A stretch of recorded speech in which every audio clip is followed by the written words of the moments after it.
संघीय राजधानी काठमाडौँमै थप 1 जनामा हैजाको संक्रमण पुष्टि भएको छ। कान्तिपुर समाचारमा आज समयमै फोहोर नउठाउने दुर्गन्धित काठमाडौँ महानगरले सार्वजनिक गरेको नीति तथा कार्यक्रममा फोहोर व्यवस्थापन र संस्कृति जगेर्न प्राथमिकतामा। राजनीतिक दलभित्र अलोकतान्त्रिक अभ्यास बढ्दै जाँदा नेतृत्वका सामु सबै नेता कार्यकर्ता निरीह, झापाको चियाले बजार नपाएको दुःखद प्रसङ्ग। अनि चितवनमा मानिसलाई आक्रमण गर्ने बाघ नियन्त्रणमा लिए पनि स्थानीय अचेत रसेत। अन्तर्राष्ट्रियमा बङ्गलादेशमा बढेको ऊर्जा सङ्कट र साँझ बजार बन्द गर्न सरकारी उर्दी। अनि खेलकुदमा एन्फा चुनावको सरगर्मी। नमस्कार, अब मुख्य समाचार। जवाफदेहिताबाट पन्सिँदै प्रधानमन्त्री देउबा अमेरिकासँगको एसपीपी सम्झौताबारे जानकारी गराउन संसदीय समितिले बोलाउँदा समेत गएनन्। समितिको अवमूल्यन भएको सदस्यहरूको ठहर। असारे विकासको प्रवृत्ति यो वर्ष पनि उस्तै। आर्थिक वर्ष सकिन 25 दिन बाँकी, लक्ष्य भेटाउन दैनिक 9.5 अर्ब रुपियाँ खर्च गर्नुपर्ने बाध्यता, ठुला आयोजनाको लागत र समय बढेको बढी।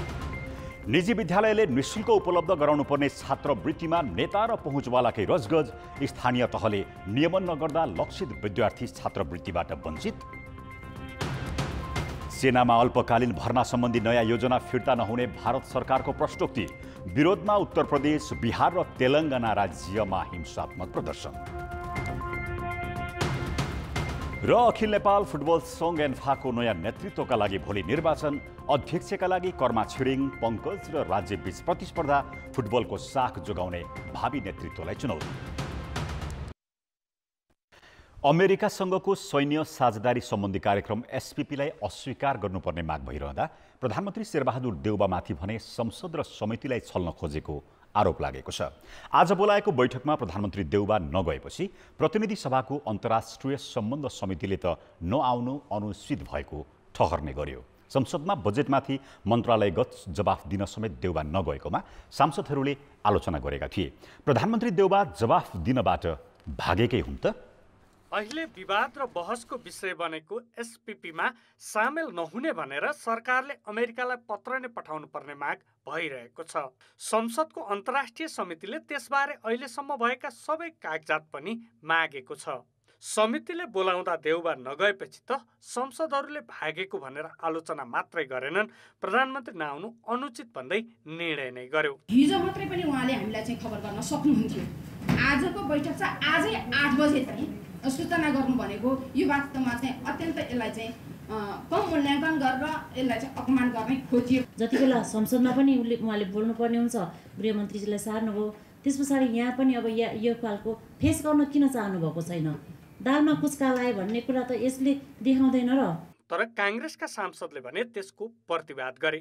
उनीहरूको तर्क प्रधानमन्त्रीले अमेरिका भ्रमणको तयारी सुरु भएपछि आउने जानकारी दिएको भन्ने हो। प्रधानमन्त्रीज्यूले मेरो फर्मल भिजिट भएपछि फर्मल भिजिट पछि अमेरिका कुन विषयवस्तुमा म जाने हो भन्ने कुरा म समितिमा, सदनमा मैले जानकारी गराउँछु भनेर प्रतिबद्धता व्यक्त गरिसकेपछि त्यही विषयलाई फेरि राजनीतिकरण गरेर यत्रो अन्तर्राष्ट्रिय सम्बन्ध समिति हामी विदेश नीतिको बारेमा छलफल गरिरहेका छौँ कि कुनै पार्टीको नेताको कुरा गर्छौँ कि हिजोको सरकारका कुरा गर्नु हो भने धेरै कुरा हुन्छ। केही दिन अघि मात्रै प्रधानमन्त्रीले संसदलाई पनि व्यवस्था गरेका थिए। बजेटमाथि मन्त्रालयगत प्रश्नको जवाफ दिन पनि अन्तिम समयमा गएका थिएनन्। सांसदले बारम्बार प्रश्न उठाइरहँदा देउबा संसदमा गृहमन्त्रीलाई जवाफ दिन लगाएर आफू गैर आवासीय नेपाली सङ्घको कार्यक्रममा गएका थिए। हुन त काबु बाहिरको परिस्थिति सिर्जना भएमा समयमै खबर गरेर प्रधानमन्त्री संसद वा समितिमा अनुपस्थित हुन सक्छन्। तर अहिले प्रधानमन्त्री जानै नसक्ने केही थिएन। आइतबार समिति बसिरहेको बेला उनी बालुवाटारमा सत्ता गठबन्धनका नेतासँग छलफल गरिरहेका थिए। प्रधानमन्त्रीले सदनलाई छल्दै जाने प्रवृत्तिलाई कसरी बुझ्ने त? बेलामा उहाँहरू आफै चाहिँ के भन्नुहुन्छ भन्दाखेरि यो व्यवस्था धरापमा पर्यो, अप्ठ्यारो पर्यो, यहाँ षड्यन्त्र रचियो भन्ने कुराहरू। तर के भन्दा उहाँहरूकै क्रियाकलापले चाहिँ गर्दाखेरि नकारात्मक अवस्था सृजना भइरहेछ। उहाँहरू संसदप्रति गम्भीर नहुने हो भने निश्चय पनि भनौँ यो व्यवस्थालाई लामो समयसम्म हामीले टिकाउन गाह्रो पर्छ र उहाँहरू गम्भीर हुनुपर्छ यसप्रति। र भएको कुराहरू के हो यथार्थ उहाँहरूले चाहिँ भनौँ संसदमा र संसदीय समितिमा जानकारी गराउनु पर्यो। प्रधानमन्त्रीको जन्म संसदबाटै हुन्छ। पदेन सदस्य हुने भएकोले विषयगत समितिप्रति उत्तरदायी हुनु दायित्व नै हो। त्यसैले प्रधानमन्त्री देउवाले संसद र समितिलाई उपेक्षा गर्नु भनेको आफैलाई चुनेको सदनको अवमूल्यन र संसदीय गरिमाको अपमान हो।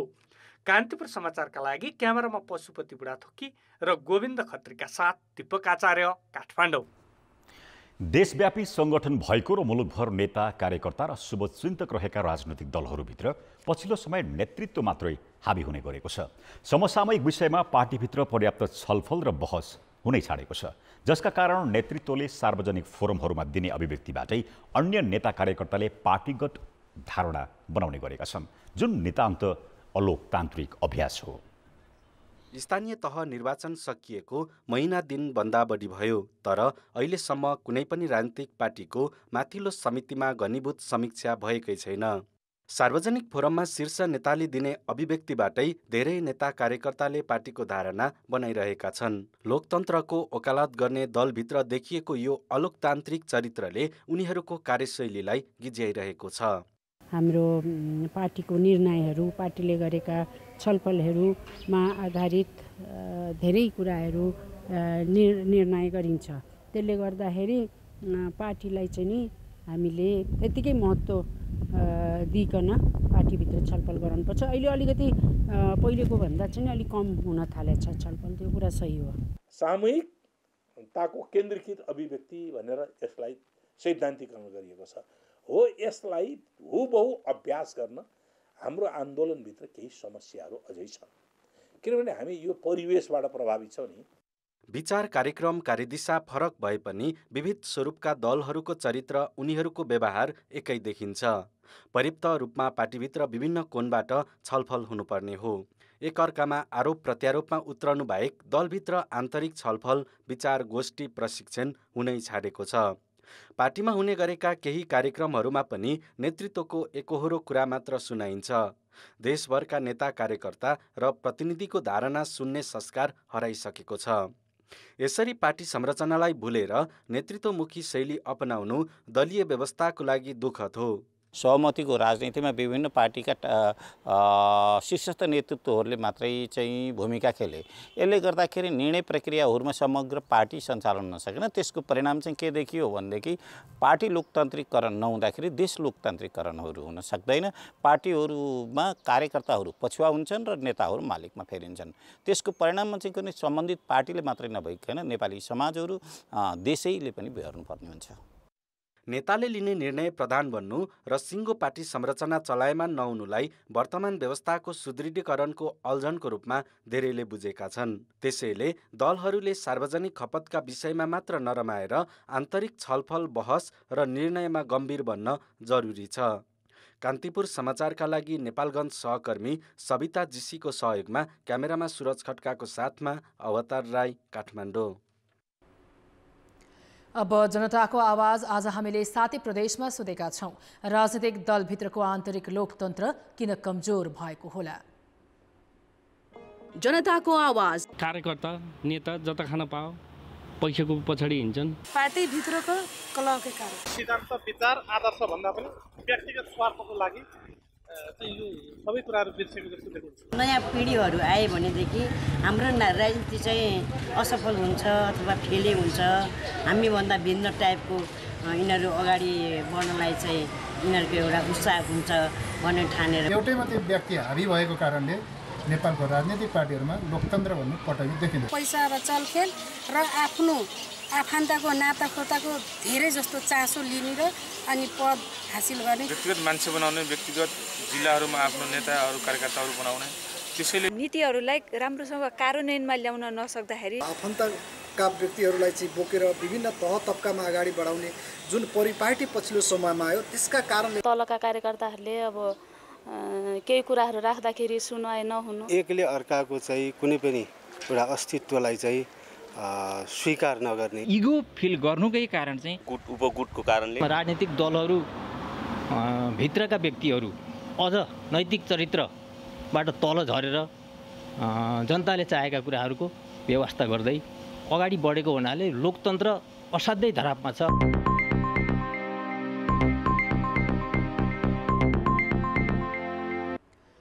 असारे विकास फेरि मौलाएको छ। आर्थिक वर्ष सकिन अब 25 दिन मात्रै बाँकी छ, तर अहिलेसम्म विकास खर्च 37% मात्रै हुँदा 2 खर्ब 38 अर्ब रुपैयाँ सरकारको कोषमा छ। यो वर्षको विकासको लक्ष्य भेट्टाउने हो भने अब हरेक दिन 9.5 अर्ब रुपैयाँ खर्च गर्नुपर्ने हुन्छ। यो वर्ष पनि असारे झरीमा हतारमा सडक मर्मत र कालोपत्रे भइरहेका छन्। मूल्य बढेको भन्दै विकासका काम गर्ने समयमा हडताल गरेका निर्माण व्यवसायलाई अहिले भ्याइ नभई छ। जेठ 15 मा बजेट ल्याएर वर्षभरि नै काम गर्ने बताए पनि हाम्रो कार्यशैलीमा कति पनि सुधार हुन सकेको छैन भन्ने उदाहरण हो यो। बर्खा लागिसक्यो, नदीमा पुल हाल्न होस् वा सडकदेखि अरू भौतिक पूर्वाधार निर्माणका काम गर्न मौसमले पनि, तर अबको 3.5 साताभित्र अरबौं रुपियाँ खर्च हुनेछ। लक्ष्यअनुसार काम गर्दा दैनिक 9.5 अर्ब रुपियाँ खर्च गर्नुपर्नेछ। यो यस्तो हो, निश्चित रूपले अन्तिम चौमासिक र अन्तिम चौमासिकको पनि अन्तिम महिनामा हुने कुरा चाहिँ स्वाभाविक हो, बढी नै खर्च हुने कुरा स्वाभाविक हो। र यसको सन्दर्भमा के हो भने हाम्रो बजेटको स्ट्रक्चर र बजेटको स्वभाव र एलोकेसन नै के छ भने पहिलो चरण, पहिलो महिना, पहिलो त्रैमासिक, चौमासिक जे भन्छौँ हामी, त्यसमा खर्च गर्नको लागि छुट्याइएको एलोकेटिभ रिसोर्स भनौँ, एलोकेटिभ जुन मनी हो त्यो नै कम हुन्छ।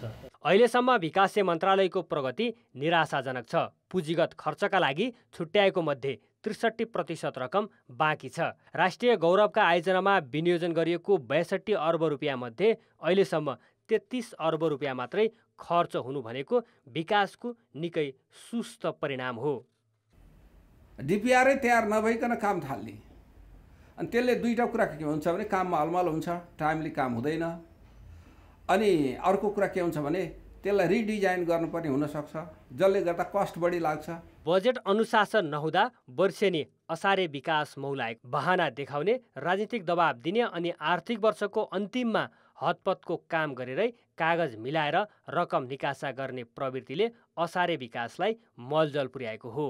छुट्याएको बजेट, छुट्याएको आयोजना परियोजनालाई समयमा खर्च गर्न सक्ने किसिमको जनशक्ति र नीतिगत औजारहरू राखिदियो भनेदेखि बल्ल पुँजीगत खर्च चाहिँ समयमा हुन्छ। आर्थिक वर्षको अन्तिममा हुने विकास खर्च जनताको कर बालुवामा खन्याए सरह हो। असारे विकासका काम गुणस्तरीय नहुने, बनाएर नसक्दै बिग्रिने अवस्थाबारे राज्य चलाउनेहरू अनभिज्ञ भने छैनन्। कागजमा विकास देखाउने र बजेट सक्न हतार गर्ने प्रवृत्ति कहिले र कसले रोक्ने? कान्तिपुर समाचारका लागि क्यामेरामा राजेन्द्र महर्जन र सुरज खड्काका साथ भरत रावल, काठमाडौँ। काठमाडौँमा थप 1 जनामा हैजाको संक्रमण पुष्टि भएको छ। हैजाको आशंकामा काठमाडौँको शुक्रराज ट्रपिकल तथा सरुवा रोग अस्पतालमा उपचार गराइरहेकी 1 जना महिलामा हैजा पुष्टि भएको हो। यसअघि शुक्रबार पनि 1 जनामा हैजा देखिएको थियो। दुवैजना काठमाडौँको बागबजार बसोबास गर्ने एकै परिवारका सदस्य हुन्। अर्को एक बिरामीमा पनि हैजा परीक्षण गर्दा आरडीटी पोजिटिभ देखिएको छ। उनको थप रिपोर्ट आउन बाँकी रहेको चिकित्सकले बताएका छन्। तीनैजनाको अहिले टेकु स्थित शुक्रराज ट्रपिकल तथा सरुवा रोग अस्पतालमै उपचार भइरहेको छ। अहिलेको स्थितिमा हेर्ने हो भने उहाँहरू सुरक्षित हुनुहुन्छ अब, किनभने उहाँको आउँदाखेरि जुन पिसाब एकदमै कम हुने, पिसाब नहुने समस्या थियो, ब्लड प्रेसर हुने, हामी सक भन्छौँ, त्यो कन्डिसनमा आउनुभएको थियो भने अहिले उहाँहरूमा चाहिँ त्यो अवस्थाबाट पार हुनुभएको छ।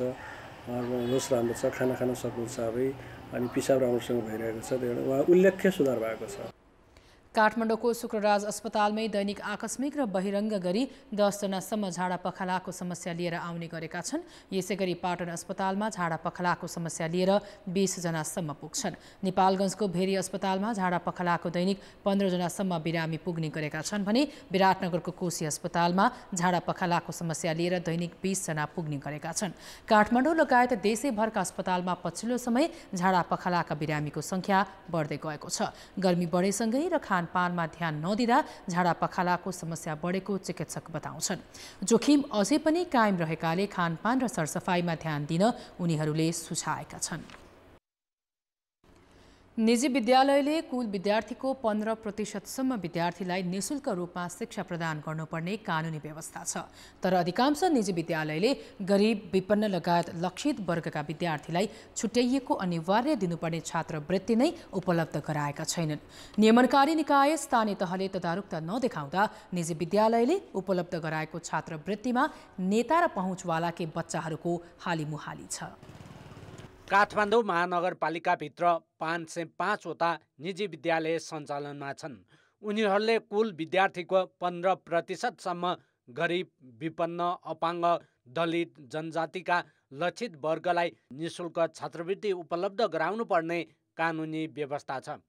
तर कोभिडपछि धेरै निजी विद्यालयले विभिन्न बहाना देखाएर छात्रवृत्ति रोकेका छन्। नियमन निकाय स्थानीय तह मार्फत निवेदन माग गरी लक्षित विद्यार्थीलाई छात्रवृत्तिका लागि सिफारिस गर्ने चलन भए पनि महानगरपालिकाले अहिलेसम्म त्यस्तो गरेको छैन। बरु विद्यालयलाई नै छात्रवृत्तिको जिम्मा दिएको छ। त्यसरी लिखित आँकडा उहाँहरूले टाँस्ने पनि केही विद्यालयहरूले, मैले सबैले भन्दिनँ, केही विद्यालयहरूले त्यो काम गर्नुभएको छ। तर अधिकांश विद्यालयहरूले त्यसको सूची पनि हामीसँग पठाइदिनु भएन र उहाँहरूले विद्यालयमा टाँस्न पनि टाँस्नु भएन। त्यो अहिले चाहिँ हामीले कडाइ गरेका छौँ। अहिले सायदै हामी चाहिँ त्यसमा कडाइ गर्छौँ र त्यो डाटा प्रत्यक्ष रूपमा हामी बाहिर निकाल्छौँ। काठमाडौँ उपत्यका सहित देशभरका 753 स्थानीय तह मध्ये करिब 30%ले मात्र विद्यार्थीलाई छात्रवृत्ति उपलब्ध गराउन सूचना जारी गरेको छ। यसरी निजी विद्यालयले दिने छात्रवृत्ति पनि कतिपय नेता र पहुँचवालाका छोराछोरीलाई मात्र दिएको पाइएको छ। अव्यवस्थित ढङ्ग र अवैज्ञानिक तवरले दिँदाखेरि वास्तवमा छात्रवृत्ति पाउनुपर्ने विद्यार्थीहरू अधिकांश विद्यार्थीहरूले, हेर्नुहोस्, अधिकांशले पाउनुभएको छैन। पाउनुभएका छन् भने पनि त्यो लक्षित समुदायभित्रकाले होइन कि जो पहुँचवाला छन्, जसले सोर्स बढी लगाउन सक्ने आदि इत्यादि कारणले गर्दाखेरि त्यो त्यस्ता व्यक्तिहरूले पाउनुभएको छ। देशभरका 8000 निजी विद्यालय सञ्चालनमा छन्। त्यसमध्ये 500सम्म विद्यार्थी भएका विद्यालयले 10%, 800सम्म विद्यार्थी भएकाले 12% र त्यसभन्दा माथि विद्यार्थी भएका विद्यालयले 15%सम्म निशुल्क छात्रवृत्ति दिनुपर्ने प्रावधान छ। व्यवहार त लक्षित विद्यार्थीले छात्रवृत्ति पाएका छैनन्, तर निजी विद्यालय सञ्चालकहरू भने नियम अनुसार छात्रवृत्ति दिएको दाबी गर्छन्। एउटै परिवारका 3 जना आयो भने 3 जनाको छात्रवृत्ति पाउने, शिक्षकका कर्मचारीका छोराछोरी छात्रवृत्ति पाउने, गरिब र जेनदारले पाउने, जनजाति होइन सीमान्तकृत थुप्रै हाम्रो जुन नीति नियमले दिएको छ ऐन शिक्षा ऐन अनुसार, त्यो कुरामा त हिजोदेखि नै हामी पुरानो स्कुलहरू प्र्याक्टिसमा छौँ। निजी विद्यालयले नियम अनुसार लक्षित विद्यार्थीलाई उपलब्ध गराउनुपर्ने छात्रवृत्ति यो वा त्यो बहानामा वञ्चित गर्नु हुँदैन। यसतर्फ स्थानीय तहको निगरानी र नियमन पनि आवश्यक छ। कान्तिपुर समाचारका लागि क्यामेरामा सञ्जय लुइटेलका साथ नारायण किलम्बु, काठमाडौँ। अब जनमतको अन्तिम परिणाम। जनमतमा हिजो हाम्रो प्रश्न थियो, नेपाली चलचित्रमा देखिएको दर्शकको आकर्षणलाई जोगाइराख्न के गर्नु पर्ला? ए, मौलिक कथा, बी, स्तरीय प्रविधि र सी, लगानीमा वृद्धि। जनमतको अन्तिम परिणाम यस्तो छ, ए, मौलिक कथामा 32%, बी, स्तरीय प्रविधिमा 45% र सी, लगानीमा वृद्धिमा 23% मत प्राप्त भएको छ। अब आजको प्रश्न। जनमत। निजी विद्यालयले गरिब विपन्नलाई अनिवार्य दिनुपर्ने 15% छात्रवृत्ति नदिनुलाई के भन्नुहुन्छ? ए, लक्षित वर्ग पहुँच बाहिर, बी, नियमनको अभाव र सी, नेता र टाठा बाठाकै हालिमुहाली। जनमतको अन्तिम परिणाम भोलि बेलुकी 8 बजेको कान्तिपुर समाचारमा प्रसारण गर्नेछौँ। कृपया NEWS न्युज स्पेस ए भिवासी टाइप गरी 34001मा SMS गरी आफ्नो मत व्यक्त गर्नुहोला। काठमाडौँ महानगरपालिकाले आफ्नो कार्यालय बसेको बागदरबार प्रबलीकरण गर्ने भएको छ। महानगरपालिकाको आगामी आर्थिक वर्ष 2079-80 को नीति तथा कार्यक्रम सार्वजनिक गर्ने क्रममा प्रमुख बालेन्द्र शाहले 2072 सालको भूकम्पले क्षति पुर्याएको बागदरबारलाई प्रबलीकरण गर्ने बताएका हुन्। त्यसै बसन्तपुरको युद्धवरुण यन्त्र रहेको भवनको पनि संरक्षण गरी संग्रहालय बनाउने नीति महानगरपालिकाले सार्वजनिक गरेको छ। यस्तै काठमाडौँमा मेट्रो रेल सञ्चालनबारे पनि सम्भाव्यता अध्ययन गरिने उल्लेख छ। प्रमुख शाहले प्रस्तुत गरेको नीति तथा कार्यक्रममा 3 कुने पार्क विवाद पनि सुल्झाउने उल्लेख छ। कार्यक्रममा प्रत्येक बस स्टपमा मौलिक नेवारी फाल्चा अर्थात् पार्टी निर्माण गरिने बताइएको छ। शहरी स्वास्थ्य क्लिनिकहरूलाई स्तरोन्नति गरी शहरी स्वास्थ्य केन्द्रमा रूपान्तरण गरिनेछ। शहरी स्वास्थ्य केन्द्र महानगर मार्फत महानगरवासीको नियमित स्वास्थ्य जाँचको व्यवस्था मिलाइनेछ। फोहोर व्यवस्थापनमा विशेष तयारीसहित सार्वजनिक गरिएको नीति तथा कार्यक्रममा काठमाडौँ महानगरले 40 mm भन्दा तलको प्लास्टिकका झोला प्रयोग गर्न नपाउने उल्लेख छ। कर्मचारीको काम चुस्त बनाउन महानगरका प्रत्येक कार्यालयमा CCTV जडान गरिनेछ। यसैगरी महानगरवासीका गुनासो प्रत्यक्ष सुन्न र समस्या समाधान गर्न प्रत्येक आइतबार जनतासँग मेलको कुरा कार्यक्रम सञ्चालन गरिनेछ। साथै काठमाडौँमा रात्रिकालीन व्यवसाय सञ्चालन गर्न दिइने लगायतका नीति काठमाडौँ महानगरले लिएको छ। पछिल्लो समय चितवनमा वन्य जन्तुको आक्रमणको क्रम बढ्न थालेको छ। विगतमा हात्ती र गैंडाले आतंक मचाउँदै आएकामा अहिले बाघले आतंक मचाउन थालेको छ। पछिल्लो 3 महिनामै वन्य जन्तुको आक्रमणबाट 10 जनाले ज्यान गुमाएका छन्। लगातार भइरहेको बाघको आक्रमणले बाघको सङ्ख्या बढेको सङ्केत गरेको छ। गत बिहिबार भरतपुर महानगरपालिका 27 स्थित राधाकृष्ण मध्यवर्ती सामुदायिक वनमा न्युरो टिप्न गएकी स्थानीय 23 वर्षीय रेखा बस्नेतलाई बाघले आक्रमण गर्यो। उनको घटनास्थलमै मृत्यु भयो। हवाई फायर गरेर उनको शव बल्ल बल्ल बाघबाट छुटाइयो। प्रत्येक महिना जस्तो बाघ लगायतका वनजन्तुले मानिसको ज्यान लिन थालेपछि निकुञ्ज र सामुदायिक वन आसपासका मानिस त्रसित छन्। पिसा फेर्न बाहिर निस्किने, पिसा फेर भित्र गइन्छ कि गएन भन्ने डरै र त्रासले राति बाहिर निस्किनु पर्ने अवस्था छ। हामी भर्खर आएको, बाहिर निस्किन सक्दैन, एकदम डर लाग्छ। झन् यस्तो पर्छ। गत जेठ 27 गते चितवनमा एकै दिन 2 स्थानमा बाघले आक्रमण गर्दा 2 जना घाइते भए। एउटा बाघले मानव बस्तीमै पसेर आक्रमण गरेको थियो भने बाँकी घटनाहरू मध्यवर्ती क्षेत्रमा भएका हुन्। मानव बस्ती प्रवेश गर्ने बाघलाई लगत्तै नियन्त्रणमा लियो। तर पश्चिम क्षेत्रमा निरन्तर आक्रमण गर्ने बाघलाई नियन्त्रणमा लिन हम्मे पर्यो। सोही बाघले भरतपुर 23 का एक पुरुषलाई आक्रमण गरी घाइते बनाएको पुष्टि भएको छ। मानिसमाथि आक्रमणका घटनाक्रमले चितवनमा बाघको सङ्ख्या बढेको र वन क्षेत्रमा प्रवेश गर्दा सावधानी अपनाउने कुरामा ध्यान नपुगेको देखिन्छ। एक त बाघको सङ्ख्या वृद्धि भएको हुनसक्छ, जसले गर्दाखेरि चाहिँ घटनाको सङ्ख्या बढेको छ भने अर्को कुरा चाहिँ हामी चाहिँ वन क्षेत्रमा जाँदाखेरि अलिकति कम सचेत भएर चाहिँ गएको पनि देखिन्छ। चितवनमा चालु आर्थिक वर्षमै वन्यजन्तुको आक्रमणबाट 24 जनाको मृत्यु भइसकेको छ। बाघको आक्रमणबाट मात्रै 16 जनाको मृत्यु भएको छ भने गैंडाको आक्रमणबाट 5 र हात्तीको आक्रमणबाट 3 जनाको मृत्यु भएको छ। वन्यजन्तुको आक्रमणबाट 43 जना घाइते समेत भएका छन्। पछिल्लो तथ्याङ्क अनुसार चितवनमा 93 वटा बाघ छन्। कान्तिपुर समाचारका लागि राजु चौधरी, भरतपुर, चितवन। वर्षेनी शैक्षिक सत्रका नयाँ पुस्तक छाप्ने र पुराना प्रयोग नगर्ने प्रवृत्तिले पर्यावरण दोहन भइरहेको भन्दै सखा नेपाल नामक संस्थाले शिक्षा मन्त्री देवेन्द्र पौडेललाई ध्यानाकर्षण गराएको छ।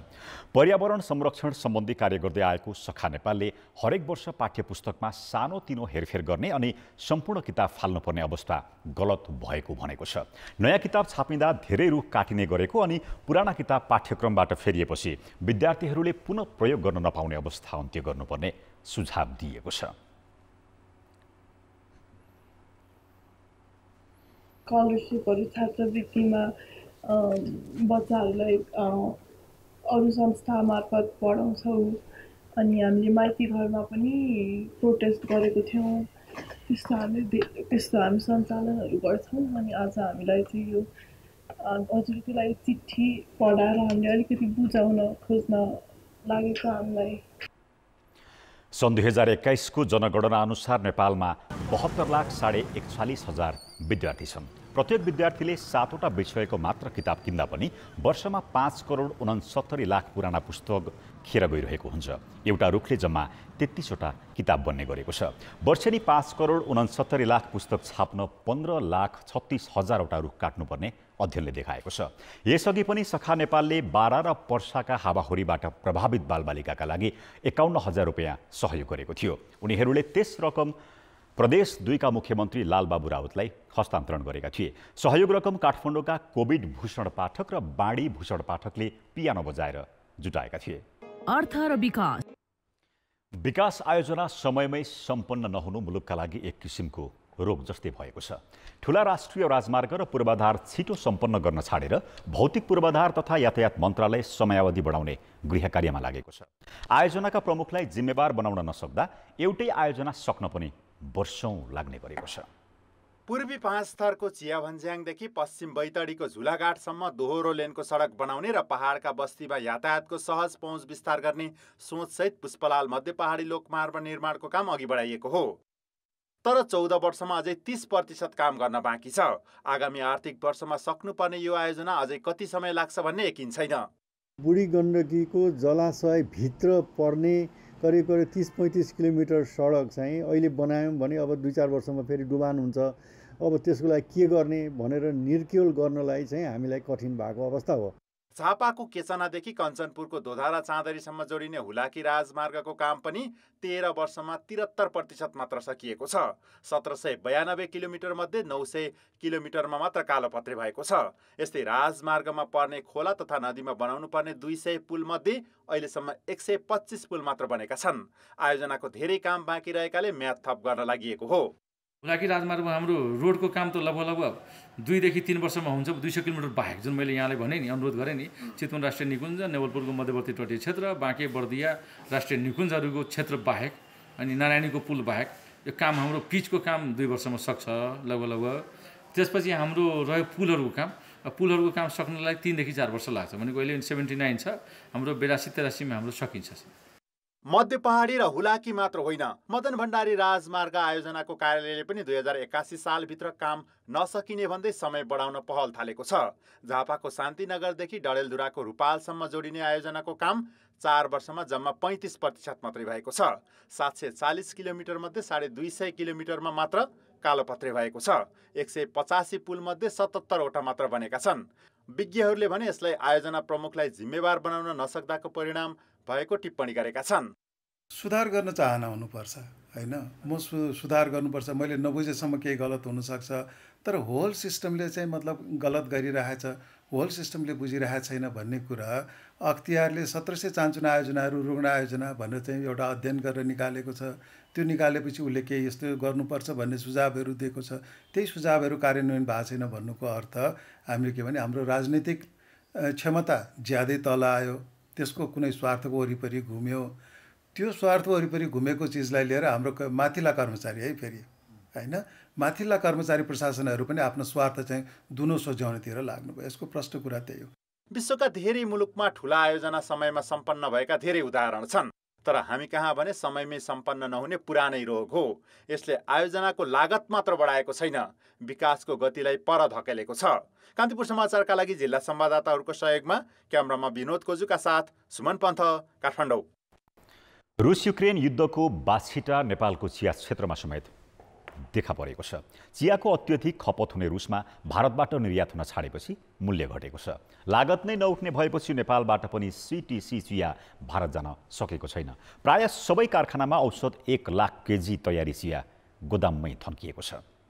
अहिले हरियो चिया उत्पादनको मुख्य सिजन हो। यो बेला चिया बगानले रासायनिक मल पाएका छैनन्। चिया बगानमा प्रयोग हुने औषधिको मूल्य बढेर दोब्बर भएको छ। हरियो पत्ती चिया कारखानाले भनेको मूल्यमा बिक्री गर्न किसान बाध्य छन्। चिया उत्पादनमा हरियो पत्ती उत्पादन त मल नभएपछि त्यसै पनि उत्पादन हुँदैन। किसान त त्यसै पनि मारमा छौँ हामी। हामीलाई त यता फर्के पनि घाटा, उता फर्के पनि घाटा। त्यसो त चिया किसानको भन्दा कम समस्या छैन कारखानाको। श्रमिकको ज्याला बढेको छ। गत वर्षसम्म प्रति किलो 23 रुपियाँ पर्ने कोइलाको मूल्य बढेर दोब्बर भएको छ। 1 किलो सीटीसी तयारी चिया बनाउन 60 रुपियाँ खर्च लाग्ने गरेकोमा अहिले बढेर 85 रुपियाँ पुगेको छ।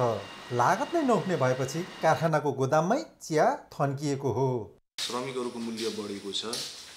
उत्पादन गर्ने जुन चाहिँ कोइलाहरूको मूल्य चाहिँ विगतको तुलनामा दोब्बर भन्दा पनि माथि बढेर गएको छ। भारतको बजारको मूल्यमा बिक्री गर्दाखेरि उद्योगीलाई 20 देखि 30 रुपियाँसम्म प्रति केजी घाटा लाग्ने अवस्था रहेको छ।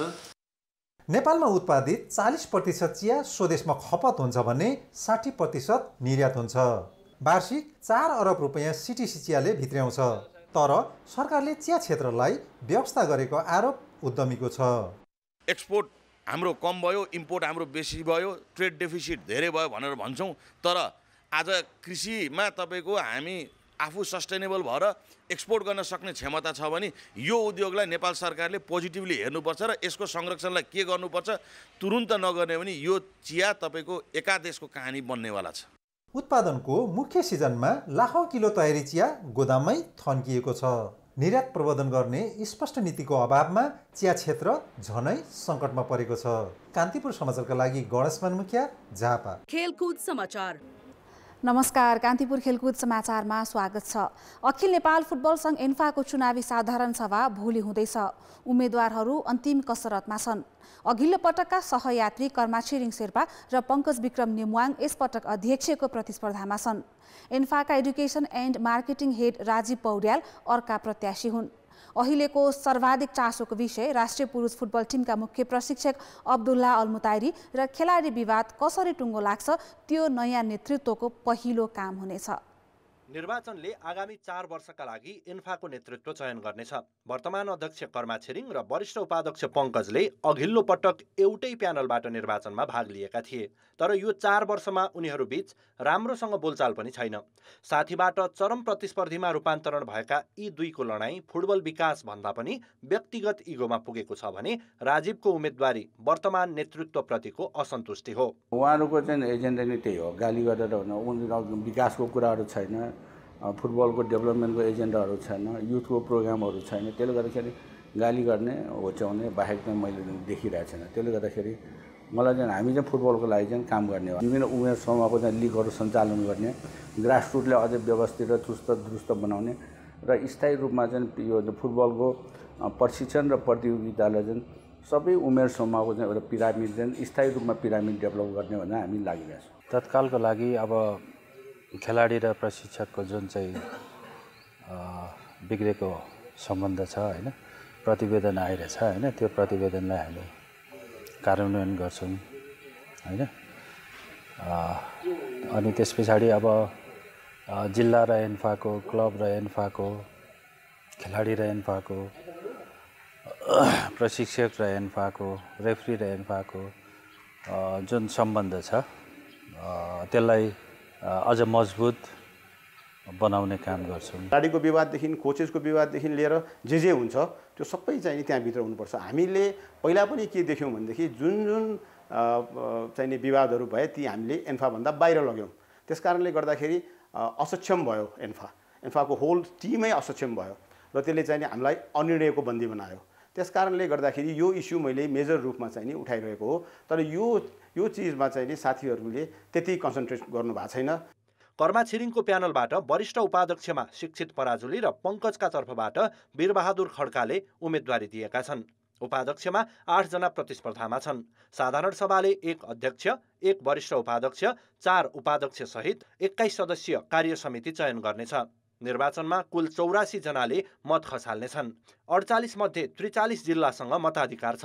14 A division club, 11 B division club, C डिभिजनका 9 क्लब र राष्ट्रिय लिग खेल्ने 4 क्लबले मत हाल्न पाउँछन्। यस्तै खेलाडी सङ्घ, रेफ्री, प्रशिक्षक र महिला सङ्घसँग 1-1 मत छ। क्यामेरामा विकास श्रेष्ठ र सञ्जय लुइटेलका साथ रेवन्द दाहालको रिपोर्ट। फुटबल नेपालको सर्वाधिक लोकप्रिय खेल हो। नेपाली फुटबलको नियमनकारी निकाय एन्फा अन्य सङ्घभन्दा बढी चलायमान छ। 71 वर्ष लामो इतिहास बोकेको एन्फाको नेतृत्व गर्नु जो कोहीका लागि गर्वको कुरा हो। बिग्रिएको कूटनीतिक सम्बन्ध सुधार र युद्ध रोक्दै शान्ति स्थापना गर्ने सामर्थ्य राख्ने फुटबल मैदानसँग मात्र होइन, राष्ट्रको प्रतिष्ठासँग जोडिएको विषय हो।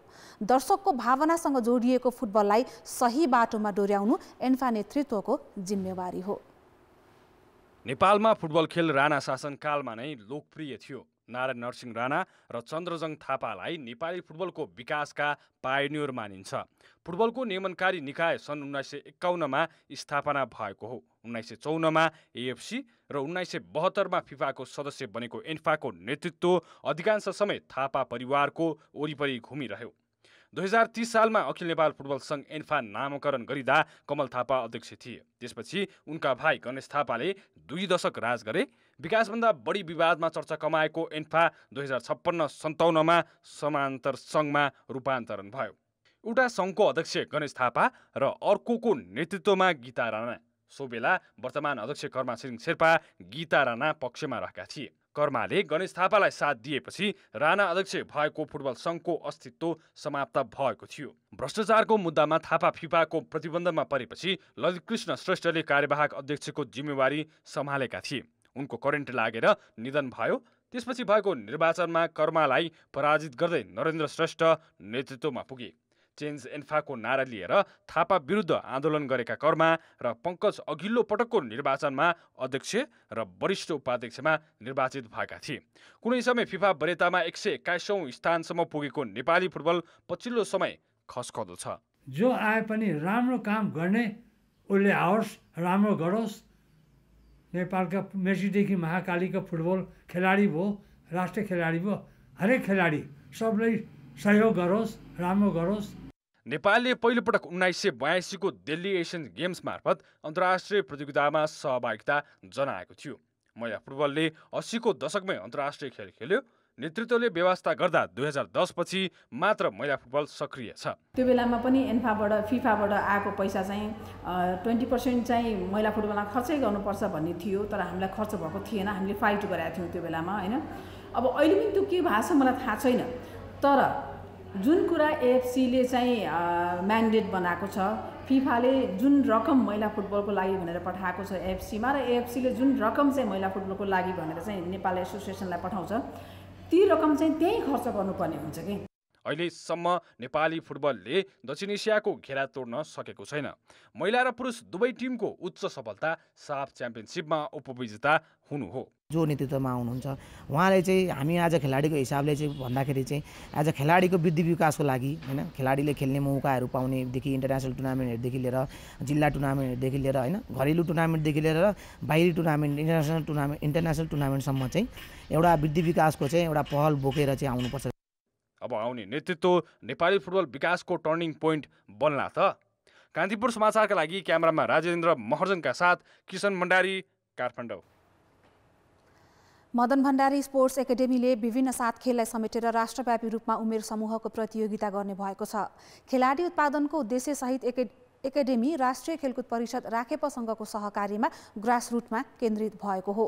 आज काठमाडौँमा पत्रकार सम्मेलन गर्दै एकाडेमीले क्रिकेट, भलिबल, रेस्लिङ, बुद्धिचाल, बास्केटबल, फुल कन्ट्याक्ट कराते, तेक्वान्दोको उमेर समूहका प्रतियोगिताबारे जानकारी गरायो। भैरहवा, दमक, वीरगञ्ज र जनकपुरमा हुने 14, 16 र 18 वर्ष मुनि उमेर समूहको क्रिकेटमा ट्यालेन्ट हन्ट समेत राखिएको छ। काठमाडौँमा हुने भलिबल कलेज र बुद्धिचाल तथा बास्केटबल विद्यालय स्तरीय हुनेछ। रेस्लिङ र कराते राष्ट्रिय स्तरको आयोजना हुनेछ। क्रिकेट असार 3 देखि 20 गतेसम्म गरिनेछ। भलिबल असार 8 देखि 10 सम्म हुनेछ। यसैगरी असार 22 गते काठमाडौँमा विभिन्न खेल विधाका प्रशिक्षक र व्यवस्थापक तथा अम्पायरलाई प्रशिक्षण दिइनेछ। कुल 1 करोड 1 लाख अनुमानित लागत रहेको कार्यक्रमका लागि राखेपले एकाडेमीलाई 50 लाख विनियोजन गरेको छ। विभिन्न खेलका विजेताले 10,000 देखि 75,000 रुपैयाँसम्म पुरस्कार पाउनेछन्। नेपाली खेलकुदमा ग्रासरुट लेभलमा निकै कम प्रतियोगिता हुँदै आएकोमा एकाडेमीले सुरु गरेको यो कार्यक्रमलाई प्रशंसनीय मानिएको छ। खेलकुद समाचार अहिलेलाई यति नै। अब मौसम सम्बन्धी जानकारी।